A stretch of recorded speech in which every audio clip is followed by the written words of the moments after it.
მოგესალმებით ბათუმელების პირდაპირ ეთერში. პროევროპული აქცია ბათუმში გრძელდება, ისევ საკონსტიტუციო სასამართლოსთან იკრიბებიან მოქალაქეები უცვლელი მოთხოვნებით, ხელახლა არჩევნები ჩატარება დემოკრატიულ და სამართლიან გარემოში და პოლიტიკური პარტნიორების რეჟიმის ტყვეების გათავისუფლება.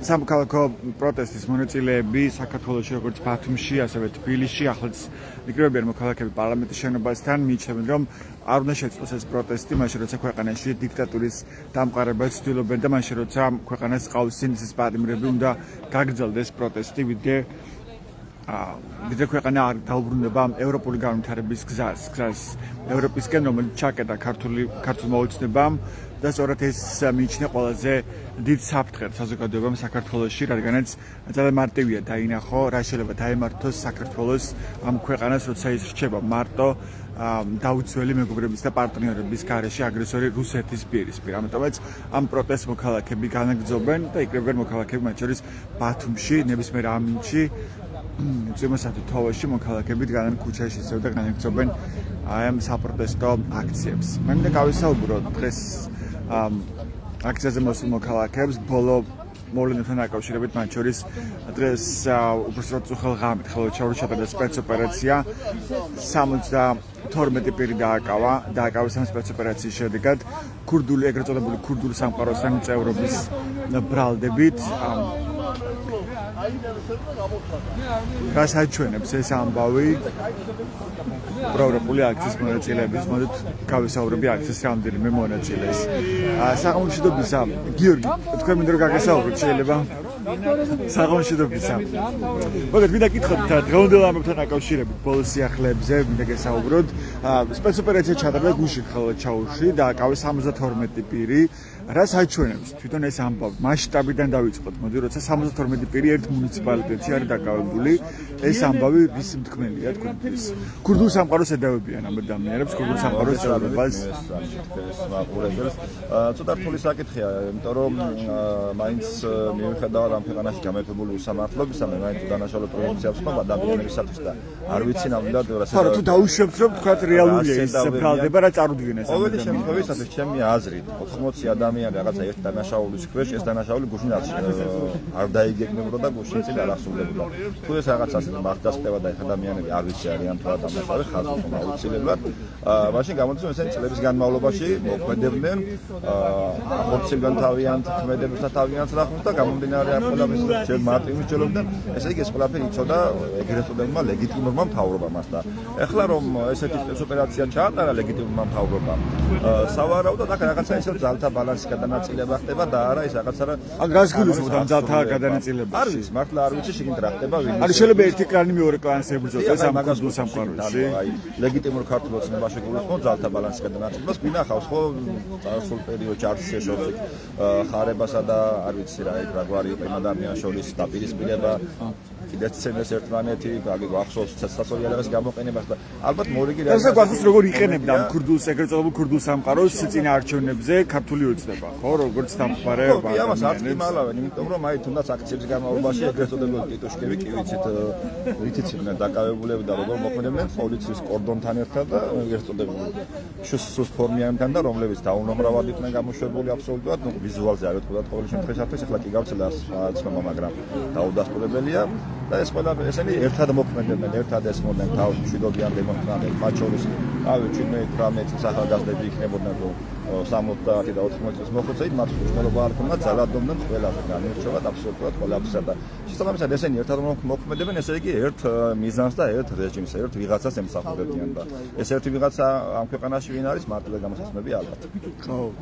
და ანუ ეხლა შეიძლება იყოს ეს, რომ რაღაც კონკრეტული ჯგუფი უფრო დაუახლოვდა ქართულ ოცნებას და მის დაკვეთას მათი თქვათ მოთხოვნის შესაბამისად დააკავეს ეს ადამიანები, შეიძლება ეს ვივარაუდოთ? არ ვიცი, ამას ვერ გიპასუხებ ნამდვილად, იმიტომ რომ ყოველ ჯერზე ჩვენი ლეგიტიმური ხელისუფლება გვაუწყობს ხოლმე თავიანთი რაღაცა უგუნური ქმედებებითა და აი აუხსნელი მოვლენებით. მაგრამ ჩვენ ვებრძვით ქურდულ სამყაროს, ქურდულ მენტალიტეტს, ამასაობს ქართული ოცნება. არ არის დამაჯერებელი თქვენთვის, რომ მართლაც ებრძვიან ამ მენტალიტეტს. ლეგიტიმური ქართული ოცნების არანაირი განცხადება ჩემთვის დამაჯერებელი არ არის და ვერ იქნება რაც არ უნდა მოხდეს და რაც არ უნდა შეიცვალონ და ასე რომ ჩემთვის მაგათი განცხადება ყოველთვის ფიქრობ და ვთვლი რომ მიმართული არის მხოლოდ საკუთარ ამომრჩეველზე ეგრეთ წოდებულზე საკუთარ ხალხს რომ მათ რაღაცები დააჯერონ თორე ჩემთვის მათი განცხადებები აბსოლუტურად არაფერს არ წარმოადგენს არანაირად იმიტომ რომ მათში ვერანაირ სიმართლეს ვერ ვიპოვით და ვერც ისეთ ნაბის გადადგამენ ვიგენი რომ რაიმეს ქვეყანას წაადგებოდა და ქვეყნის სასიკეთო იყოს ჩემიათ გამორიცხული ამიტომ რომ ჩვეულებრივი ლეგიტიმური მავნებლები არიან ამ ქვეყნისთვის ეგ ადამიანები. აი რა ეფექტი შეიძინა თქვენი აზრით მოსკოვის მექანიზმმა ქართული ოცნებისთვის რამდენად შეიძლება აღმოჩნდეს გარდამტეხი ეს მომენტი ეცეთ რა არის აუცილებლად ძელვადიან პროცესში ეს ყველაფერი მოსალოდნელი იყო მათთვის და რაც არ უნდა არ დაეჯერებინათ იხედავენ რომ წლების წინ გვიტკისებდნენ ჩინოვნიკები რომ არა რა სანქციები იქნება როგორც კადრებად შემდეგ მოვიდა დიპლომატიური პასპორტების შეზღუდვა ეხლა საერთოდ სავიზო რეჟიმი დაუწეს როგორც დოცულად მახსოვს და ყველაფერი უკვე ჰააგისკენ მიდის მაგათი გზა ეს აუცილებლად მან დასრულდა ყოველ დროის ამბავია და კიდე გასარკვევია ამ ჰააგას რამდენი ადამიანი გაუყვება გზაზე ჰააგის გზას იმიტომ რომ არ ფიქრობ რომ მოუწევთ პასუხისგებაში მიცემა ქართული ოცნების ლიდერებს იმიტომ რომ გარდაუვალია ეს ამბავი ეს დღეს აღარ არის ჩვენი ქვეყნის ისტორია სავსეა ტრაგიკული ეპიზოდებით, მაგრამ ნახეთ, დღეს ცოტა სხვა დროა. ის რაც 90-იან წლებში ვიღაცემა ჩაიდინეს და შერჩათ, ასე ვთქვათ, დავარქვათ, რომ არ არსებობს ვიდეო მტკიცებულება პირობითა და რაღაცა განადგურებულია სხვა ფაქტები დამახინჯებული, ხო? დღეს ეს ვეღარ მოხდება, იმიტომ რომ ყველაფერი კადრებზე აღმოჩენილი, ჩვენ მახსოვრებთ, დოკუმენტირებული, არქივირებული ადამიანები. საერთოდ მეორე არგუმენტი, რომ პუტინიც არის, ვთქვათ, ხო? პუტინის მათ არსებობს ასე გადაწყვეტილება ჰააგის სასამართლოში, მაგრამ პუტინი ვერ ეგებია ეს პასუხი. ხო, მაგრამ პუტინს რო შეედრებიან, პუტინს ლამის ნახევარი კონტინენტი უჭირავს. მენდელევის პერიოდის სისტემაში მე მგონი ყველა ელემენტი აქვს თან. ამდენი ნავთობი აქვს და მაინც კი ვხედავთ, რა ვიცი, რაღაცა უკრაინის რაღაცა 10,000 ნაწილის აღება შეალია 200. პუტინი არ არის ბიძინა ივანიშვილი და მას მოუწევს პასუხისგება თქვენ ასე გაცილებით დიდი რესურსი აქვს ლეგიტიმური პუტინს და მასთან შედარება ეხლა ამ სათამაშოების ჩემი აზრით წარმოუდგენლად სასაცილო. აუცილებლად გაივლიან ჰააგის ტრიბუნალს ეგ ადამიანები, რომ დროა გასარკვევი რამდენ ხანში მიაღწევენ და პლუს რამდენი ადამიანი ჩაყვება თან ამ ჰააგის ქარავანს. დიდი მადლობა. ეს გიორგი კამადაძე იყო, ბათუმის პროევროპული აქციის მონაწილე. ჩვენ ვესაუბრებით ბათუმის პროევროპული აქციის მონაწილეებს, რომლებიც ყოველ სააღამოს იკრიბებიან ტრადიციული შეკრების ადგილას საკონსტიტუციო სასამართლოსთან, დღესაც აქ დგანან მოქალაქეები უცვლელი მოთხოვნებით, რომ ჩადარდეს ხელახლა არჩევნები დემოკრატიული სამართლის გარემოში და თავისუფლება რეჟიმის წვლილს ასეთია ამ აქციების უცვლელი მოთხოვნები და მოქალაქეები, რომლებიც იკრიბებიან არა მარტო ბათუმში და თბილისში, არამედ ყველგან იცის ეს პროტესტმა, მიიჩნევენ, რომ არ უნდა შეწყდეს ეს პროტესტი, რადგანაც სწორედ ამაზე დგას დღეს ქვეყნის მომავალი და ამ ქვეყნის თავისუფლება, ამ ქვეყნის სახელმწიფოებრიობა, თუკი ჩვენ გვინდა რომ შევინარჩუნოთ საქართველოს და მისის როგორც დამოუკიდებელი სახელმწიფო, რადგანაც პირდაპირ ჩანს საფრთხეები, როცა ქვეყანა კარგავს პარტნიორებს და მეგობრებს დასავლეთის სახით და ქართული ოცნების პოზიციებს ხედავთ, რომ ძალიან ხშირად იმეორებს და იწონებს კრემლი და მისი პროპაგანდა. ამოდი გავისაუბროთ კიდე რამდენიმე მონაწილეს. გიორგი ჩხაიძეს მინდა გავისაუბრო. მოგესალმებით გიორგი, შეიძლება ბოდიში რომ გაგეწყოდინეთ საუბარი, მაგრამ ლაივში ვართ. მოგეთ ბოლო ამბებზე მინდა კითხო, თქვა ქურდული სამყაროს ამბავი, დღეს სპეცოპერაცია ჩატარდა ხელვაჩაურში, 72 პირი დააკავეს. ერთ მუნიციპალიტეტში. რას ნიშნავს ეს ამბავი? ამ ადამიანებს ედავებიან ქურდული სამყაროს წევრობას, ან მიმართვას, ან პატივისცემას. ებრძვის რეალურად ქართული ოცნება ქურდულ სამყაროს. დიახ, ეს ნიშნავს, რომ ტოტალური დისკრიმინაცია არის ქვეყანაში, ადამიანის უკვე ფაქტიურად გათვლილია. კანონის უზენაესობა, როდესაც არ არის ქვეყანაში, მარტივია ნებისმიერ ადამიანს, ჩვეულებრივად დააკეთო ისე, რომ ადამიანები გაუშვან მარტივად ციხეში. ეს მიუთითებს ქვეყანაში კრიმინალურ სიტუაციას, რომელიც გამოწვეულია პირდაპირ დიქტატორული რეჟიმის მიერ. ეს შემიძლია გითხრათ. ხო, მაგრამ თვითონ ეს ციფრები რას საჩვენებს თქვენთვის? 72 ადამიანი და კიდევ 5 პირს დავუსწრებლად წარმოდგინეს ბრალი. ეს მიუთითებს ქვეყანაში კიდევ ერთხელ გამმეორდებით ქვეყანაში კრიმინალური სიტუაციის გამწვავებას, როდესაც კანონის უზენაესობა არ არსებობს ქვეყანაში, ადამიანები მარტივად ექცევიან ისეთ კანონის ქვეშ, რომელიც შემდეგ შესაძლებელია მოხდეს მათი დისკრიმინაცია. აქედან გამომდინარე, ტოტალური გამოკითხაობა არის ქვეყანაში, იზრდება კრიმინალური ასე რომ ვთქვათ, გარჩევები და შესაბამისად სახელმწიფო შემდეგ იძულებულია, რა თქმა უნდა, დაიჭიროს ეს ადამიანები. რაც ეხება თავად ამ ბრძოლასაც წინააღმდეგობას, რომელიც გრძელდება საქართველოში, უკვე თითქმის 500 დღეა, ხო? რა ეტაპზეა ხა თქვენ დაკვირვებით ივანიშვილი? გამოჩნდა თუ არა რაიმე წინაპირობა, რამაც შეიძლება დაამარცხოს მიწინ ივანიშვილი? რა თქმა უნდა, თუ ის ახერხებს რომ დაამყაროს დიქტატურა ამ ქვეყანაში და ეს გამოსდის. ის ვერაფერს ვერ ახერხებს, ყველაზე მთავარი ისიც მას ეშინია, ეს არის ევროპული და დასავლური ცივილიზაციის სანქციები. ჩვენ ათლავთ ხედავთ, რომ როგორ აღევლევთ მათ თავის პროპაგანდისტული არხების დასანქცირება, იგივე იმედის და პოზიტივის შემთხვევაში. ყველაზე მნიშვნელოვანია კიდევ ერთხელ ერთიანობის შენარჩუნება, ის ერთიანობა, ის ალიანსი, რომელიც გაფორმდა 9 პროდასავლურ პარტიას შორის, ეს კიდევ ერთხელ ცხადყოფს იმას, რომ აუცილებელია ჩვენი ერთიანობა და მხოლოდ ამ პროტესტის და წინააღმდეგობის გაძლიერება. თქვენ ნაციონალურ მოძრაობას წარმოადგენთ, ხო, როგორც მახსოვს? ხო, აი რა არის პირველი ნაბიჯები ამ ალიანსის? ახლა შეიქმნა ეს ალიანსი, მაგრამ ხო, რა გამოდის ამ ალიანსის? იმიტომ რომ ეს ერთობა აშკარად ჩანდა, რომ იყოს საზოგადოების უმთავრესი მოთხოვნა ბოლო პერიოდში. ეს ერთობა ნაცნობრივ უკვე შედგა, შეიძლება ითქვას, ხო? რა იქნება შემდეგი ნაბიჯი? ალბათ ჩვენ უნდა გავითავისოთ ის, რომ ცალკე აღებული დიქტატურას ვერც ერთი პარტია ესეთ პირობებში ვერ დაამარცხებს. აუცილებელი არის ხალხის კონსოლიდაცია, რომელიც შეძლებს შემდგომ ერთიანობით საბოლოოდ დაამარცხოს ეს სისტემა, იმიტომ რომ სისტემურად დიქტატორები არ მარცხდებიან რაღაცა ცალკეული ბრძოლებით. აუცილებელია კონსოლიდირება მთლიანი საზოგადოების და ამის წინაპირობა იყო ამ 9 პარტიის გაერთიანება. როგორ აპირებთ ამ კონსოლიდირებას, ვთქვათ ის, რომ ადამიანები გამოიყვანოთ ქუჩაში ისე მასობრივ საპროტესტო აქციებზე? ყველაზე მთავარი საერთო ღირებულებები, რაც არის დასავლური ღირებულებები, ყველაზე მთავარი მოთხოვნა არის ხელახალი არჩევნების ჩანიშვნა და პოლიტპარტნიორების გათავისუფლება. ჩვენი ეს ორი მთავარი გზამული, რომლის მიხედვითაც უნდა მოხდეს ასე ვთქვათ, კონსოლიდირება საზოგადოების და დიდი იმედი მაქვს, რომ ეს როგორ აპირებთ ამაში, რომ დაარწმუნოთ მოქალაქეები, რომ ხა ბრძოლის დრო გამოდიან ისე ქუჩაში, რომ მოქალაქეებისთვის ხო ახალი მესიჯი არ არის ეს, რომ ხალხი არჩევნების მოთხოვნა არსებობს, ხო?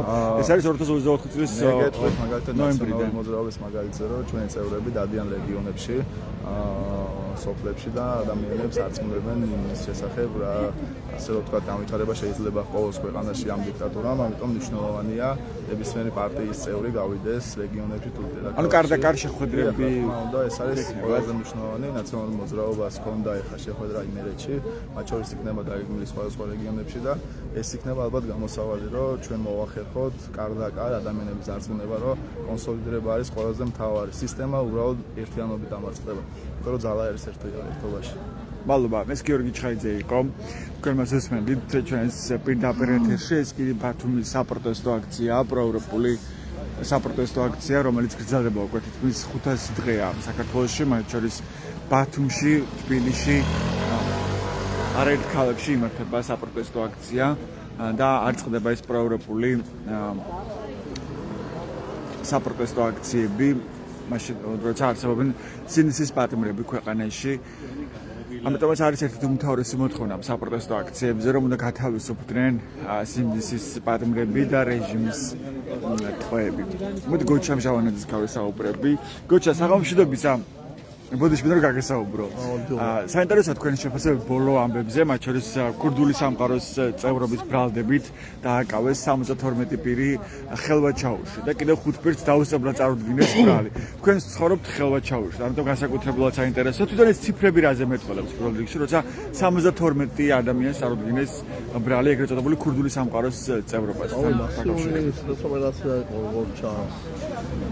უცინ გამითა ხორცლენ და საჯარო სიცინაც ანუ გავიგე ინფორმაცია, სხვა ინფორმაცია საჯარო სიცის მიღმა, სხვა ინფორმაცია ფიზიკურად გამაჩნია. მაგრამ თუ დაუშვებთ რომ რეალურია ეს ციფრები, რეალურია, პროკურორ ამბობს. 72 რო ამბობ. არა, საბრძოლოდ რომ დააკავეს ამაში არ გვეპარება, მაგრამ თუ მართლაც რეალურად დამნაშავეები არიან ეს ადამიანები. ხო, მაგრამ თუ ეს ციფრი რეალურად რომ ერთ მუნიციპალიტეტში ამდენი ადამიანია ქურდულ სამყაროში ჩართული, მაშინ რა გამოდის, რომ მთელი მუნიციპალიტეტი და მთელი ქვეყანაში არის ძალიან მყარად ფერს გადმული ქურდული სამყარო? ხალხი ავტონომია ქონიათ და მათი რესპუბლიკა შეუქმნიათ და მათი წესებით იმართება იქ თუ დადასტურდა სამართლოს მიერ ეგრე გამოვა. ხო, და იგრძნობა ის ასე თქვა იგივე ხელა ჩავებში ასე ტოტალურად ქურდული ხაობა სამართლოვანა და უშენობა ყველგან იგრძნობა რა ხელა ჩავში და ნებისმიერ მუნიციპალიტეტში. აღარ არიან პოლიციელად წოდებული ხალხი ჩვენ დაგწეს და ჩვენ ვიღებს ფოტოსურათებს როცა კრიმინალს უნდა ებრძოლონ და შეიძლება რა ვიცი ბოლო პერიოდის განმავლობაში არ მუშაობდნენ და ერთად შეკრიბეს რაღაც თემა. აი, ხო, შეიმჩნევა, რომ უფრო მეტად გააქტიურება ამ ქურდული სამყაროს მენტალიტეტის ან წევრების, ან ერთად ისინი იყენებენ თქვა ამ ქურდულ სამყაროს წევრებს არჩევნების პერიოდში, ჩვენებს ამის არაერთი შემთხვევა ნახეთ, ხო, წინა არჩევნების პერიოდში. კი, არჩევნები გაუქმდა რეალურად ამ ქვეყანაში სავარაუდოდ და შესაბამისად მაგიდომაც წავიდნენ მაგნაბიჯზე. შესაძლებელია წინა აღარ ჭირდებათ საარჩევნოდ ქურდული სამყაროს წევრები და გამოიყენონ საარჩევნო манипуляციებისთვის და მხარდასაჭერად. ჩემი არის რომ არის ის რომ არჩევნები გაუქმდა, არაპირებენ არჩევნების შეტანებას, არ ჩაუტარებიათ და შესაბამისად მათი მხარდაჭერა აღარ ჭირდებათ და კონკურენტებად აღიქვამენ, რა ვიცი, კრიმინალური დაჯგუფება, ჩვეულებრივი ხელისუფლება წოდებული და ორი დაჯგუფება კანონს მიღმა როცა მოქმედებს, კონკურენტები ხდებიან და კონკურენციაში ჯგუფები ნაკლებ შემოსავალდებულობენ, ნაკლები გავლენები აქვს. ესე უყურეთ მე და შესაბამისად მოიშორა ერთმა ჯგუფმა გავლენიანმა, რომელსაც მეტი ძალაუფლება აქვს, მეორე ჯგუფი სავარაუდოდ ეგეთია. მე როცა მაგრამ ძლიერდება ახერხებს გაძლიერებას ამგვარ გარემოში ქურდული სამყარო, როგორც ხოლმე ჩავშასებ თქვენ ქვეყანაში. თქვენ დაკვირვება როგორია? ხელობა განსაკუთრებულად ვერ გამოვყოფ, იმიტომ არა, ხალხური, იმიტომ რომ ეხლა ის საფეხბურთო ჩაურში იყო. 12 ადამიანი დააკავეს, მათ შორის ბათუმში იყო რამოდენიმე წულუკიძეები თუ სწორად. კი, ფირუზ და რეზო წულუკიძეები. ბათუმში მოხდა დაკავება, ზოგადად რაც ქვეყანაში ხდება სხვა მუნიციპალიტეტებში, ბათუმში და რავი, სხვა მუნიციპალიტეტებში იგივეა. ის ხალხი, ვინც დაკავებულია და ის ხალხი, ვინც კანონს მიღმა აზროვნებს და კანონს არ ემორჩილება, დაუმორჩილებელია სხვა განზრახვებია, მე რომ ვიყო მათ ნაცვლად, როცა უყურებ, რომ მილიცია კანონს არ ემსახურება, კრიმინალის წინააღმდეგ არ ებრძვის, აქტიურ ქონებებს არ ახორციელებს, ოპერატიულ მუშაობას არ ეწევა და ველი მაქვს, სადაც შემიძლია ჩემი უკანონო განზრახვები განვახორციელო და ხელი შემცირდნენ და ნამშენ არავინ არ მყავს, რა ვიცი, მეც მომინდება უფრო მეტი სურვილი გამიშლება, რაღაც ისეთი გავაკეთო, რაც ჩემს წამში, იქეთ ამ მხრიდანო შეხედო და როცა ვუყურებ, რომ აქციებზე როცა დგას 100 კაცი და 1000 პოლიციელი დგას და რესურსი იგივე ხელვაშაურის სამმართველოს პოლიციელები რომ ჩამოდიან და ბათუმში აქციის მონაწილეებს უთვალთვალებენ, ასურათებენ, აყურადებენ და რა ვიცი კონტროლს უწევენ, გამოდის რომ ის უბნები, სადაც მათი სამოქმედო ტერიტორია, ის უბნები არის ეულად მიტოვებული და შესაბამისად კრიმინალს და კრიმინალური მენტალობის ადამიანებს მეტი საშუალება აქვს, მეტი გასახანი აქვს და მეტი სამოქმედო სივრცე აქვს. ეგეც არის მნიშვნელოვანი, მე ვფიქრობ. კალიბრალდებულებიც არიან, ასე სამი კალიბრალდებულია, ხო? ეს რამის ხომ არ აჩვენებს გვთვის. ხო, რავი, გენდერული კუთხით საკმაოდ იშვიათი მოვლენა აქვს, ხო, რომ მანამდე ყოველწლიურად კაცი ბრალდებულები, მთელი წლების განმავლობაში. ჩვენ არ გვახსოვს კალიბრალდებული ქურდულ სამყაროს წევრების ბრალდებული, მაგრამ იმდენად დიდი ციფრია 72 ადამიანია, რა ვიცი, შესაძლებელია რომ რამოდენიმე ბრალდებული, ხალბატონის ყოფილიყო და მე რავი, მასშტაბურობიდან გამომდინარე, იმდენად მასშტაბურია, იმდენად ყველა სივრცესაა მოდებული, იმდენად განუკითხაობა, იმდენი უკანონობაა, რომ რავი, ქურცველად მოგითხრათ არ მიკვირს რა, იმიტომ არ მიკვირს, რომ რავი, თან პლუს ამას როგორც საუბრები მიდის, ეს ხალხია, ვინც ირიბათ მათ ხარდაჭერთა ბაზებში მოიხსენიებოდა, მათ წუხელ ვინც დააკავეს, ხო? ხო, დაპირისპირებული ფლანგი არ იყო მათ, პოლიტიკურად რა ის არის, არ იყო დაპირისპირებული ფლანგი. ხო, როგორც წულუკიძეები იყვნენ რაღაც მომენტში, როცა რიჟვაძე არ შეუშვეს, თქვა, დიდაჭარაში ცნობილი იყო ეს ამბავი. ან აქციაში მონაწილეობდნენ, თქვა, რიჟვაძის წინააღმდეგ. არჩევნების ჩატარების საშუალება არ მისცეს, სწორად მათ სოფელში წინა საარჩევნო საარჩევნოდ არ შეუშვეს სოფელ დიდაჭარაში. კი, მე მგონი ანდრო ბოლხაძის წინა საარჩევნო კამპანია არ ჩაატარებინეს ეგ ამბები იყო და რავი, ზოგადად როცა კანონის აღსრულება არ ხდება და როცა განუკითხაობა, ეგეთი ქმედებები, ეგეთი ამბები რავლება და საბოლოო ჯამში უკანონობა ხდება კანონი. ეგრე იქ რომ იგივე სიტუაცია, ეგეთ თქვენს ჰქონდათ ლაივები და გაშუქებული ჰქონდათ გარემოვაჭრებთან და ანუ მოიჯარეებთან დაკავშირებული ამბები. ადამიანი, რომელსაც ყოველგვარი შეწყობილების გარეშე გაუნგრიეს GX, ანუ კაფე, რესტორანი, რომელსაც არჩენდა უძავს, ამბობს, რომ 13 წელი ამ ხელისუფლების ხარდაჭერი ვიყავიო და კიდევ ხარდაჭერი ვიქნებიო. ანუ ადამიანმა პირადად გამოცადა საკუთარ თავზე უკანონობა, ხელისუფლები აწოდებული ხალხი უკანონო დემოქრატებებით პირადად დაზარალდა, მაგრამ აიც გული მაინც ეს რა მომენტია ესე თქვენ? ეს მომენტია, რავი, კოგნიტიური დისონანსის ამბავს უჩენს მე მაგცა, რავი, ადამიანი რომელიც მამწარებს ან უკანონოდ, არასწორად მექცევა ამუჩათ მიგდებს, შემოსავლის წყაროს მიკარგავს, მორალურად მანადგურებს და კიდევ იმას ვამბობდნენ, რომ მე შენიანი ვარ და ჩვენ ერთი გუნდი ვართ, რაღაცა განთული მოცემულობა, დიდი კვლევის ამბავია, მე ვფიქრობ, როცა დალაგდება ეს ქვეყანა და ანუ გადავრჩებით, მე ვფიქრობ, გავხსნით кейსები უნდა შევისწავლოთ და ვიკვლიოთ რაღაცა არაორდინალური მოცემულობა. იქ ასევე ეს კრიმინალური ამბავი 72 შემთხვევა რომ დააკავეს, ანუ რატო გახდა 72 ადამიანი ერთდროულად გეგმავდა და ახორციელებდა ამ ანუ როგორც ამბობენ კანონო საქმიანობას და ქურდულ გარჩევებს და მიმართვას და ასე შემდეგ. ანუ ეტაპობრივად ხდებოდა და შეჯამება მოხდა და ერთხელ გაიგეგმა და განხორციელდა სპეცოპერაცია. ანუ კითხვები არსებობს ლოგიკური, ბუნებრივი, რომელსაც პასუხი უნდა გასცეს შეთამამისმა ორგანომ. რავი, შეკრიბეს რაღაცა შეაგროვეს და ერთხელ გააკეთეს, რომ უფრო სხვა თემების გადაფარვა ხო არ უნდათ ამ кейსებით, რა ვიცი, პიარის კუთხით არსებობს. მაგალითად მოსკოვის მექანიზმის, რომელიც სერიოზული პრობლემაა ქართულებისთვის. ეს მოიცავს და თან როგორც გამოქვეყნდა ჩანაწერები, რაღაც სხვადასხვა ჯგუფებია და სხვადასხვა მიმართულებით საუბრებია, სხვადასხვა საკითხებთან დაკავშირებული და სხვადასხვა გარჩევებზე ლაპარაკი გესრული. ჩემი როგორც ერთი მოქალაქის საქმით, რაღაც ერთი საქმე, ერთი გარჩევა, ერთი საქმის ორი მხარე ან სხვადასხვა მხარე არ ფიქსირდება. არის რამოდენიმე кейსი და რამოდენიმე кейსის მხარეები არიან და როგორ ხდება ეს მნიშვნელოვანია ქრონოლოგიურად, როდის დაიწყო, ბოლო როდის მოხდა ან რაშლებოდნენ და ხამდე რა ხელობდნენ. საინტერესო კითხვებია, რომელზეც უნდა გასცემ პასუხი, მაგრამ რავი, პასუხებს არაფერი არსებენ და მაგალითად სავარაუდოდ ვერ მივიღებ პასუხებს. კარგი, მადლობა. ეს გოჩა მჟავანეძე იყო, ბათუმის პროევროპული აქციის აქტიური მონაწილე. თქვენ მას უსმენთ ჩვენს პირდაპირ ეთერში. აქ ტრადიციულად არიან პოლიციელები, აჭარის მთავრობის ადმინისტრაციული შენობის წინ, როგორც ყველა აქციაზე. აქ დღეს გაიმართა ასევე სხვა კიდევ ერთი აქცია. დღის განმავლობაში შეიკრიბნენ სამშენებლო კომპანიებისგან დაზარალებული მოქალაქეები. ისინი აპროტესტებენ იმას, რომ წლების განმავლობაში მათი საცხოვრებელი ბინა არ აშენდა იმის მიუხედავად, რომ აქვთ ხელშეკრულებები და გადახდილი აქვთ თანხა კონკრეტული ბინისთვის, მაგრამ მშენებელმა არ შეასრულა თავისი კონკრეტული ვალდებულება. და ისინი მოითხოვდნენ იმას, რომ შეხვედროდნენ თამაზაშვილს და ჩართულიყო მთავრობა ამ პროცესში, მაშინ როცა ინვესტორი არ ასრულებს თავის ვალდებულებას, მოქალაქეები მიიჩნევენ, რომ მთავრობას აქვს ვალდებულება ჩაერთოს ამ პროცესში და მოქალაქეს უკაცრავად ინვესტორს მოსთხოვოს ვალდებულების შესრულება.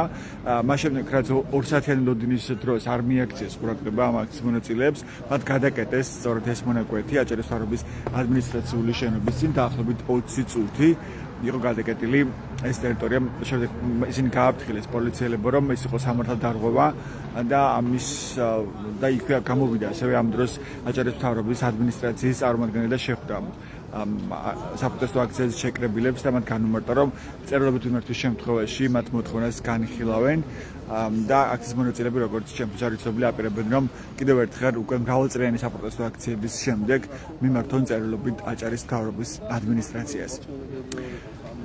ასეთ იყო დღევანდელი საღამო ბათუმის საპროტესტო აქციაზე. სწორედ ჩვენს ვებგვერდებს ბათუმელები.gi და net gazeti.gi რომ მიიღოთ განახლებული და სანდო ინფორმაცია. მადლობა ყურადღებისთვის.